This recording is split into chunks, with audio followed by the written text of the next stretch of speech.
नमस्कार, times of Swaraj में आप सबों का स्वागत है और मैं हूं संतोष सिंह।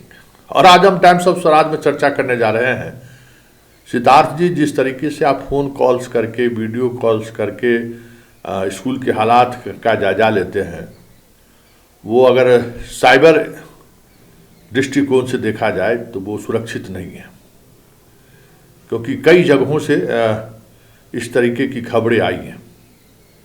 और आपका जो फ़ोन करने का जो बेस है, जिनको आप फ़ोन करते हैं, वो साइबर के मामले में 0% जानकार है। शिक्षक हो, चाहे टोला सेवक हो, चाहे मरकज सेवक हो, जो भी आपके यहाँ कुछ आज के जनरेशन के शिक्षकों को छोड़ दें तो पुराने जनरेशन के जितने भी शिक्षक हैं, जिसकी संख्या काफ़ी है, वो न मोबाइल फ्रेंडली है, न साइबर सुरक्षा क्या होता है इसकी समझ है, और ना ही उसको लेकर सचेत है।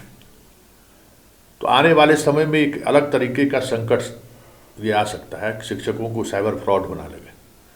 कोई भी किस तरीके से मोबाइल में आजकल बहुत सारे ऐप ऐसे हैं जो न चाहते हुए भी जो है सो आप ही के आदेश के आधार पर सारे शिक्षकों के पास पता चला कि वो मैसेज चला गया और मैसेज लोग रिसीव कर लिया, सारे मोबाइल से डाटे गायब हो गए, सब डाटा पहुंच गया साइबर क्राइम वाले के पास।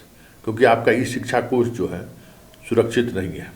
जो इसके एक्सपर्ट हैं उनसे जो हमारी बात हुई है, उनका कहना है कि इनका सुरक्षा कोष जो है सुरक्षित नहीं है, साइबर फ्रेंडली नहीं है। मतलब साइबर अटैक होगा तो उसको वो रिकवर कर ले, उस तरीके का ये फ्रेंडली नहीं है। साधारण तौर पर जो ऐप होता है उसी ऐप के तहत ये बनाया हुआ ऐप है। जो ऐप का जो अनरेजुलेशन होता है, उसके डाटा बेस को मजबूत करने के लिए, डाटा बेस को सुरक्षित रखने के लिए, वो सारी चीज़ें आपके ई शिक्षा कोष पर नहीं है। आप कंप्यूटर इंजीनियर हैं, इस विषय के बेहतर जानकार भी हैं, इसकी समझ भी है। आप अपने जो ई शिक्षा कोष को जो मेंटेन करता है जो एजेंसी, उससे आप बात करिए, क्योंकि हमें उस एजेंसी से जुड़े हुए लोगों से ही बात हुई है।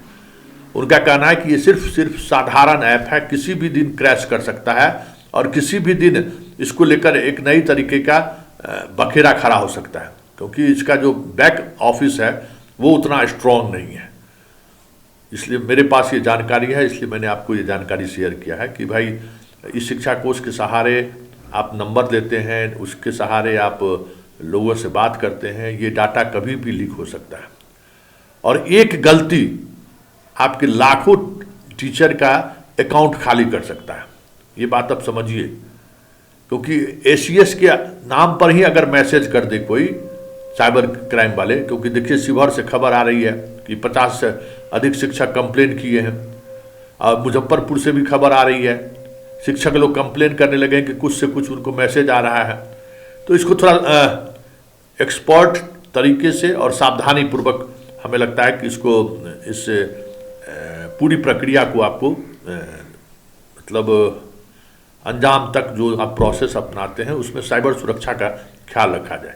शिक्षकों से मेरा निवेदन है कि जो नंबर आप स्कूल के ऐप पर इस्तेमाल करते हैं, जो मान लीजिए शिक्षा कोष पर आपने जो मोबाइल नंबर दे रखा है, जो जिस नंबर को आप सर्कुलेट किए हुए हैं, बैंक अकाउंट और आपका जो गूगल पे है या आपका जो पेटीएम है, उसको इस मोबाइल से एकदम दूर रखिए।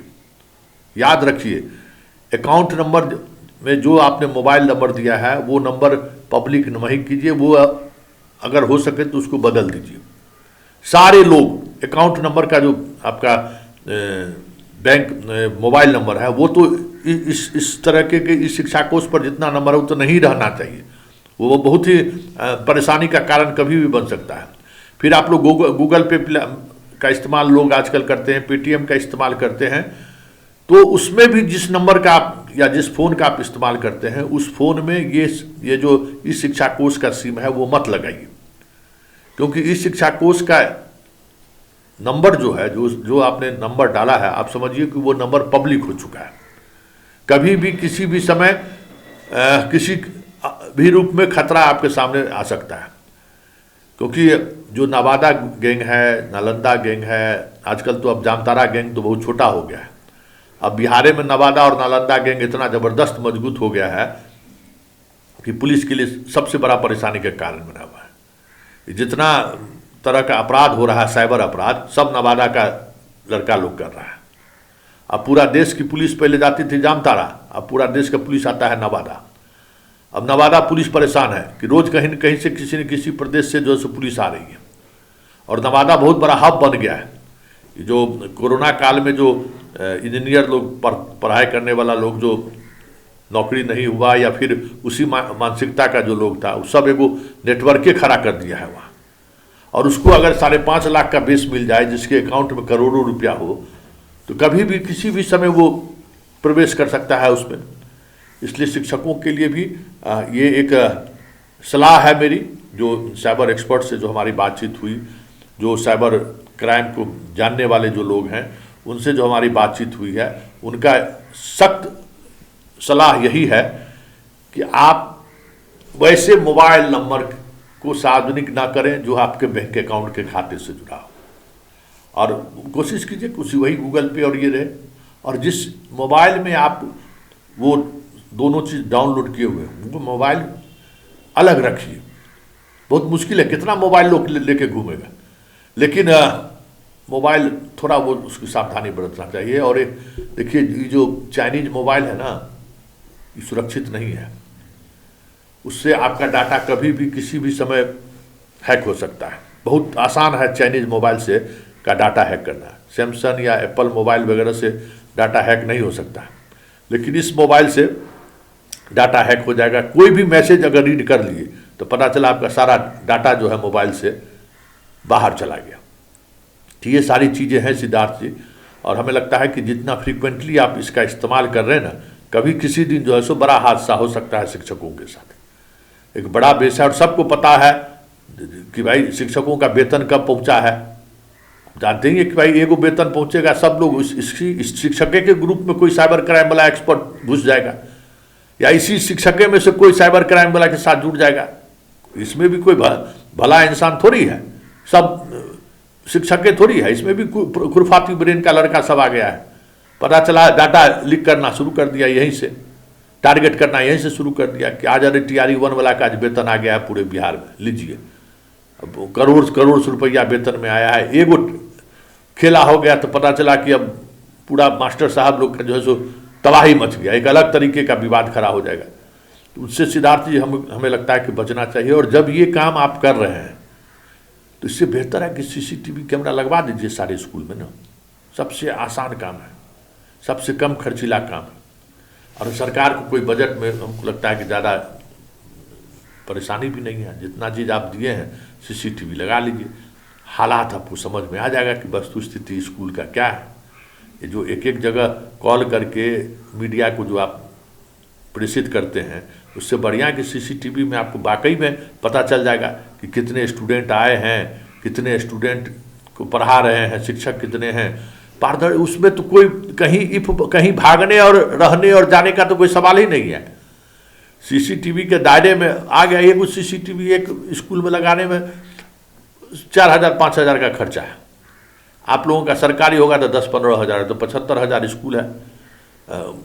पायलट प्रोजेक्ट के रूप में जो है सो उसको लगाना शुरू करिए। जो बड़ा स्कूल है, जहाँ छात्रों की संख्या ज़्यादा है, वहाँ से शुरू कीजिए एक स्कूल में, और उसके सहारे कुछ और बहुत सारी फैसिलिटी मिलती है।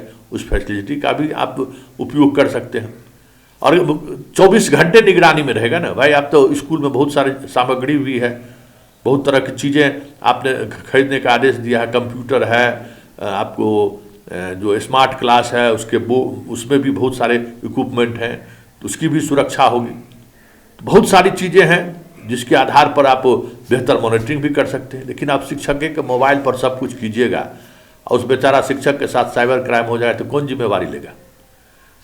कौन जिम्मेवारी लेगा? बड़ा सवाल ये है ना। इसलिए हमें लगता है कि इस प्रोसेस को आपको भी अलग से कुछ इंतजाम करना चाहिए, या स्कूलों में एक टैब दे दीजिए ना, क्या दिक्कत है? एक टैब दे दीजिए, नेट फैसिलिटी दे दीजिए, टैब से सारी चीज़ें आप हर दिन का जैसे कई जगह पर आपके प्रखंड शिक्षा पदाधिकारी कहे हैं कि प्रार्थना के समय का फोटो खींच के देने के लिए, बहुत अच्छी बात है।